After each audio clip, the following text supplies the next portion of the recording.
Assalamu alaikum hordoftoota YouTube channel AK app baganagaan gara YouTube channel kiyyaa dhuftane warroottan subscribe godhin subscribe gochuun maatii kiyyaa akka taatan kabajaan sin gaafadha. Namoonni suuraa kana gosa akkanaattis ta'e kan Facebook kan TikTok kan barbaadan godhachuu barbaadan haala gabaabaadhaan asuma isin agarsiisa. Haga xumura sagantaa viidiyoo kanaa irratti nu hordofaa. Viidiyoo keenya like gochuu hin dagatinaan sin jedha. Gabaabumatti isin agarsiisa. Ishi gaggabaabseetuma isin agarsiisa. iPhone Android irrattis bifuma wal fakkaatuun jechuudha. Play Store keessan keessaa seentanii Peace Art Photo Editing kan jedhu kana buufattan jechuudha.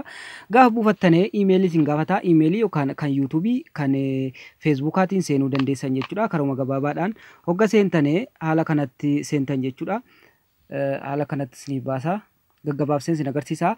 Mallattoo edawaa asirratti argamtu kana cuqaaftanii footoo keessan fidattanii jalqaba footoo isin fidattanu shuraaba jechuudha. Shuraaba immoo Play Store keessa Chrome keessa bakkoota garaagaraa irraa bifa adii kan ta'e fidattan jechuudha. Mallattoo edawaa kanaan amma footoon fidadha.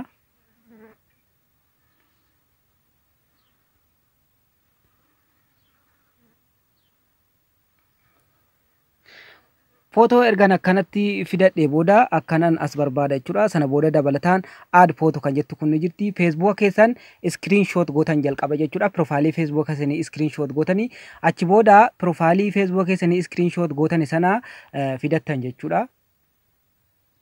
Erga fidattanii asirratti add gootanii kuno haala kanaan jechuudha.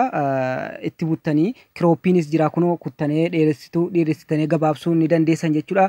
Anamma isinin bareeffattanii yeroo TikTok waan hin geenyeef assaabdan jechuudha. Haala kanaan utuu bifti kun asirraan badiniin daftanii assaabdanii bilaandi kan jettu kun ni jirti. Bilaandi kan jettu kana oggaa cuqaastanii jechuudha. Kuno haala kanatti isinii baasaa sana booda multiply kan jettu kana sadaffaa irratti kan argamtu akkana cuqaastanii sana booda raayitiin gubbaa kana jirti. Hanuma jechuudha.